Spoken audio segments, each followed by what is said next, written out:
নেপালের বেসরকারি স্কুলগুলো স্থায়ীভাবে বন্ধ। প্রধানমন্ত্রী থেকে শুরু করে সাধারণ মানুষের সন্তানরা সরকারি স্কুলে পড়বে। সামাজিক যোগাযোগ মাধ্যমে এই ধরনের পোস্টে ছেয়ে গিয়েছে, তবে বাস্তবে তার কোনো ভিত্তি নেই। নেপালের শিক্ষা মন্ত্রণালয় এমন কোনো আইন না করলেও শিক্ষা ব্যবস্থায় এনেছে আমূল পরিবর্তন। নেপালের বর্তমান প্রধানমন্ত্রী বালেন শাহ কাঠমান্ডুর মেয়রের দায়িত্ব পালনের সময় সরকারি কর্মকর্তাদের সন্তানদের সরকারি স্কুলেই পড়ানোর প্রস্তাব দিয়েছিলেন, যদিও সে সময় এটি বাস্তবায়ন করতে পারেননি তিনি। ফলে বর্তমানে প্রধানমন্ত্রী হয়ে এটি বাস্তবায়ন করবেন বলে আশা করছেন নেপালিরা। তবে বেসরকারি স্কুল বন্ধ করে দেওয়ার মতো কোনো উদ্যোগ নিতে দেখা যায়নি নেপালকে। সম্প্রতি শিক্ষামন্ত্রী হিসেবে তরুণ নেতা সুস্মিত পোখরল দায়িত্ব নিলে এই গুজব ছড়ায়।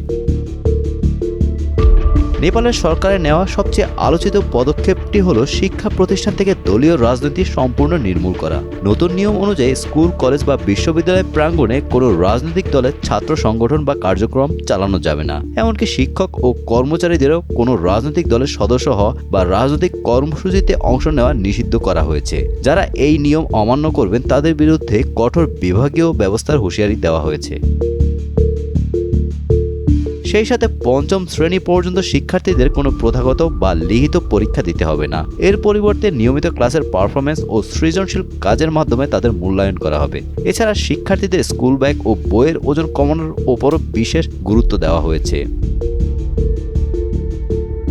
বেসরকারি স্কুলগুলোর লাগামহীন ফি আদায় বন্ধে সরকার কঠোর অবস্থানে রয়েছে। নিয়ম ভেঙে অতিরিক্ত ফি নিলে বা শিক্ষাবর্ষ শুরুর আগে ভর্তি কার্যক্রম চালালে সেই স্কুলের বিরুদ্ধে আইনি ব্যবস্থা নেওয়া হচ্ছে। প্রতিটি বেসরকারি স্কুলে এখন 10% আসন মেধাবী ও দরিদ্র শিক্ষার্থীদের জন্য বিনামূল্যে বরাদ্দ রাখা বাধ্যতামূলক করা হয়েছে। এছাড়া বিদেশি নামধারী স্কুলগুলোকে নেপালি বা স্থানীয় সংস্কৃতি অনুযায়ী নাম পরিবর্তনের নির্দেশ দেওয়া হয়েছে।